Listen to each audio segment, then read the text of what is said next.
Good morning. मी शिल्पा आणि पुन्हा तुमचं स्वागत आहे माझ्या डेली व्लॉगमध्ये. तर आज मी माझ्या माहेरी आली आहे आणि माहेरी आलं की अगदी मन हलकं होतं आणि लहानपणीच्या कितीतरी आठवणी आपोआप डोळ्यांसमोर येतात. तशाच माझ्याही खूप आल्या. आज तुम्हालाही माझ्या माहेरच्या सुंदर सकाळची एक छोटीशी सफर घडवते. तर मी वर गच्चीवर गेले तर प्रियदर्शी आणि माझा भाचा दोघेही छान खेळत होते आणि त्यांना खेळताना बघून मलाही खूप छान वाटलं. मुलांचं निरागस हसणं आणि त्यांचा आनंद पाहिला की आपल्यालाही एक छानसं वाटतं.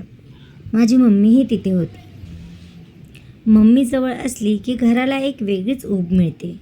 तिच्यासोबत घालवलेला प्रत्येक क्षण मनाला कायमचा साठवून ठेवावा असंच वाटतं.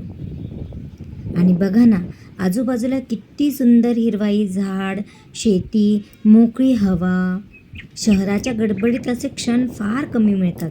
इथे तर प्रत्येक श्वासात एक वेगळी शांतता जाणवते. कधीकधी निसर्गात फक्त काही मिनटं जरी उभं राहिलं तरी मनाचा थकवा कुठे जातो हे कळतसुद्धा नाही. आनंदासाठी खूप मोठ्या गोष्टींची गरज नसते, तर आपल्या माणसांची साथ आणि निसर्गाची सोबत एवढंच पुरेसं असते.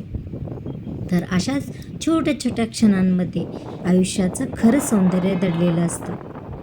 म्हणूनच आठवणी जपा, कारण हे क्षण पुन्हा तसंच जगता येतं असं नाही. म्हणूनच आपण क्षण जपूया आणि पुन्हा भेटूया या ब्लॉगमध्ये.